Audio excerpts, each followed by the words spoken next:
The next item that we have on our agenda is the 2021 financial report, and I'll call on Jill Verwey to lead that discussion. Good morning, and I'm pleased on behalf of the Finance Committee to introduce Jeff Eckstein from MNP to provide the financial results for October 31st, 2021. Welcome, Jeff. Good morning, everybody. I'm just going to get the financial statements here on my screen. Somebody could let me know. You're good, Jeff.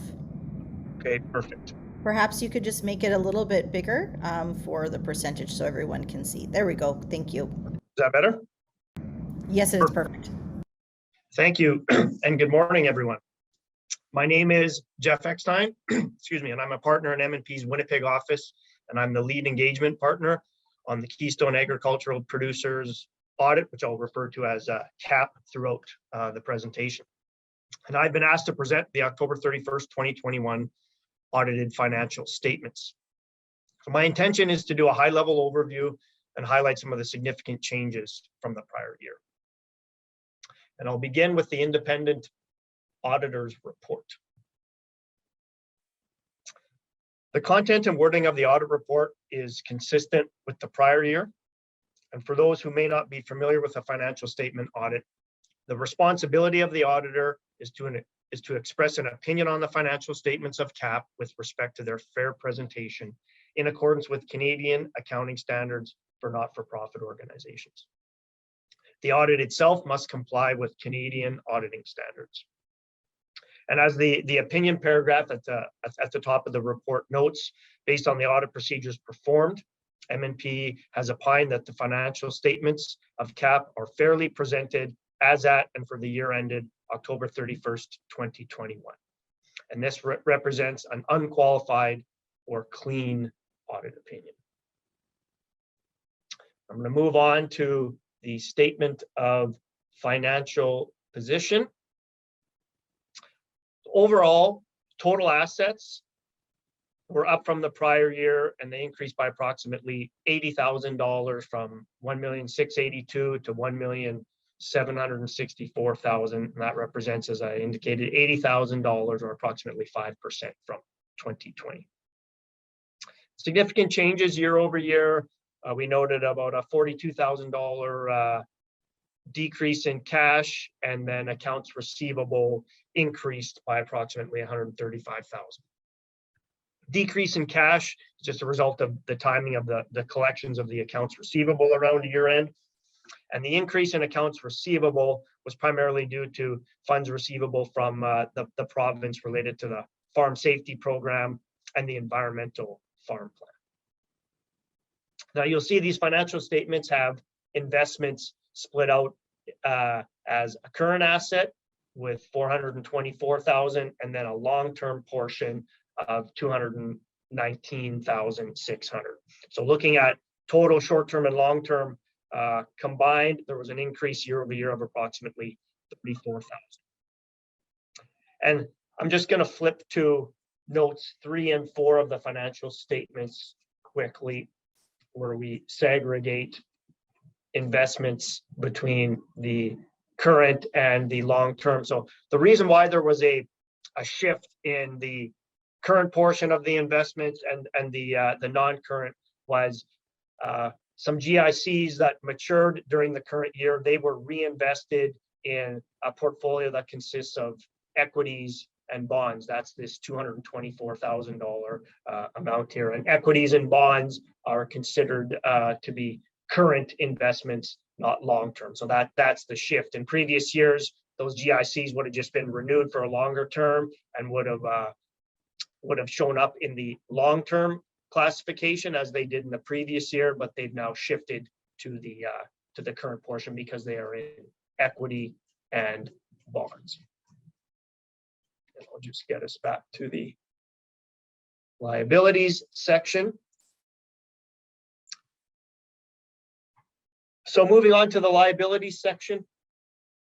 Total liabilities decreased by approximately 117,000 from 481,000 to 364,000. There was an increase in accounts payable of 149,000. That was offset by a decrease in $215,000 related to unearned membership fees. And the reason for the decrease in the unearned membership fees was just due to annual dues invoices being a delay being sent out as CAP was waiting on some approval regarding changes to membership fees overall. So that caused a delay in sending out of invoices and the receipt of those invoices. The increase in accounts payable is primarily due to timing of payment of invoices, primarily related to the online environmental farm program project. So moving on to the net asset section, which is just your total assets less your total liabilities. They've increased approximately $200,000 from 1.2 million, ending the year at 1.4 million. And that change is the current year surplus that we'll go over in the next statement. So overall, looking at the strength of the balance sheet of CAP, overall cash resources and working capital, which working capital is defined as current assets. So this 1,289,000 less your current liabilities continues to remain healthy. Normally, any ratio of current assets to liabilities in excess of 1 is good, and CAP's ratio is well in excess of 1. So it has good liquidity at October 31st, 2021.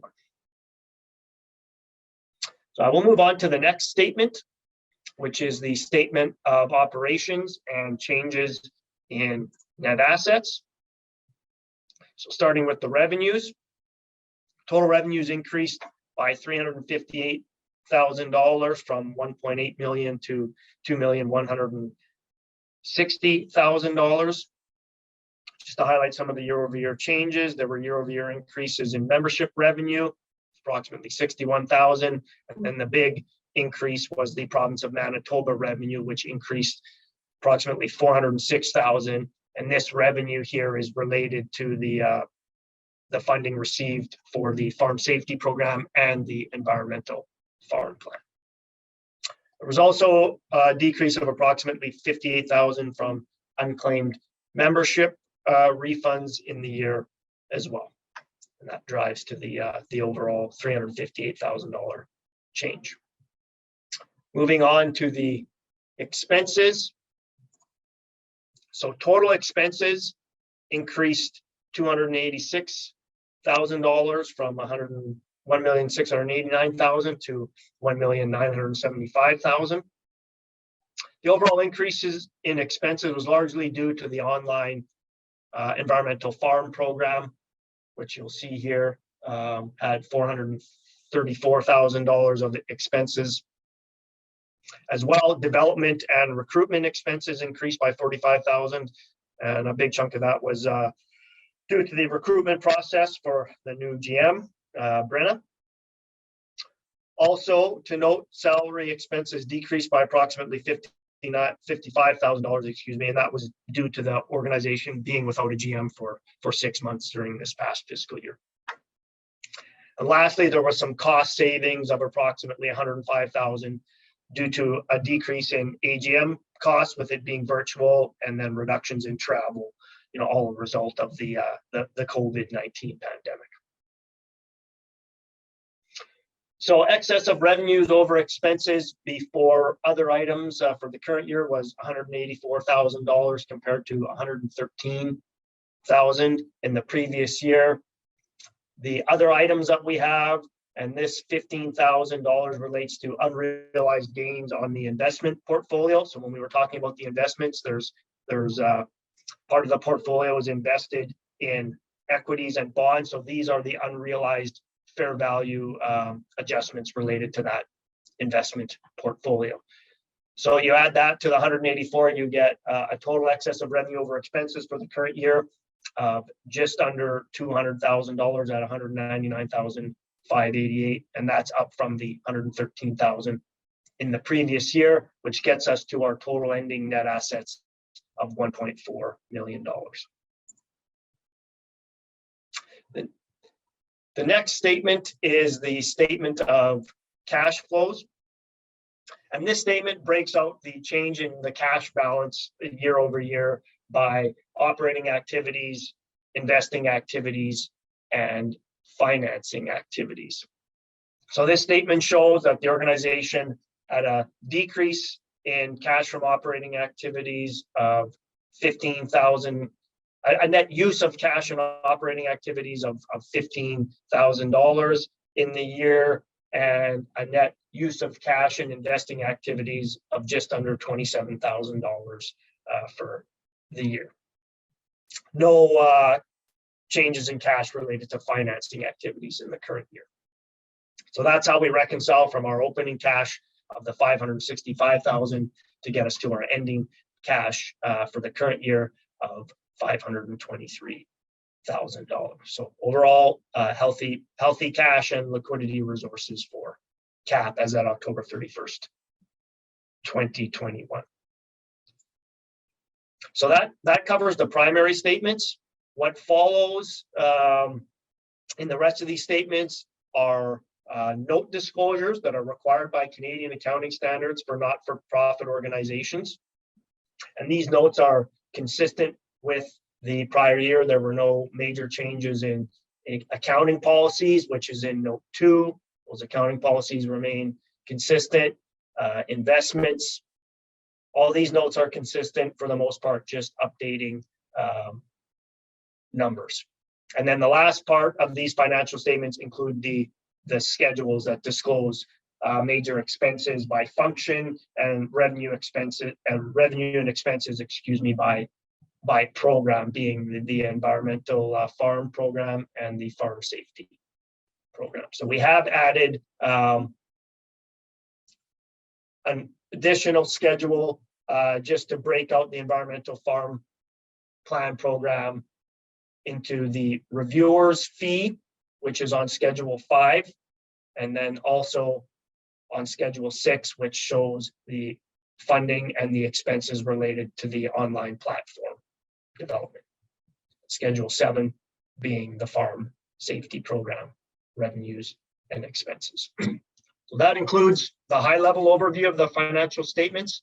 I think, Jill, are we opening it up to questions now? Yeah, thank you. Thanks, Jeff. Yeah, so if members have any questions at this point in time before we have a motion on the floor for acceptance of the financial statements, you can use the question and answer feature on your program to ask any questions, and I'll have Graham monitor those and the chat just to see if there are any questions at this point in time. I am watching right now. I'll let you know as they come in. Thank you.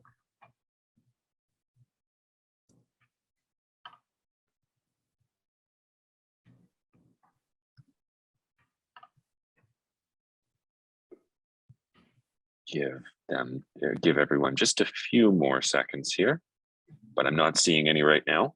Okay.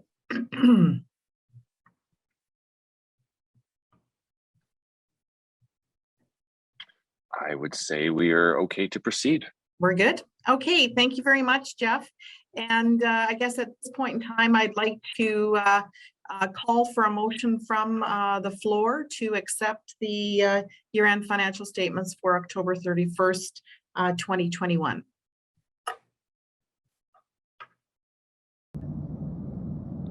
So we'll have them use the chat function to do that.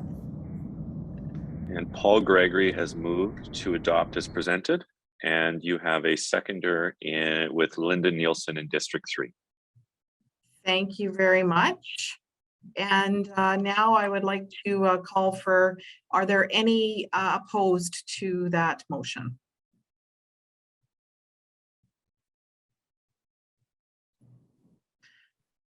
And seeing no questions, at this time as well? That's correct, yes. I move that that motion is carried.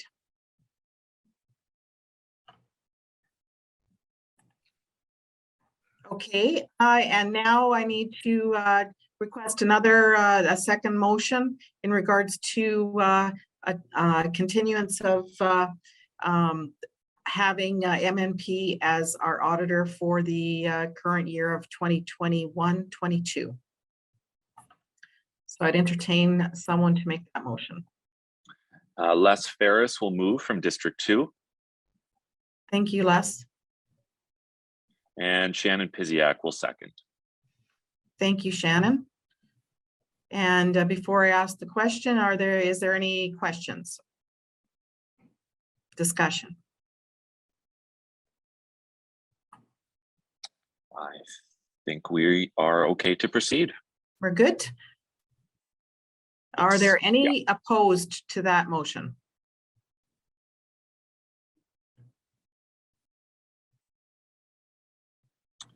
Seeing none, I think we are good. Then Yep. I declare that motion carried. And I will hand the chair back to Bill at this time.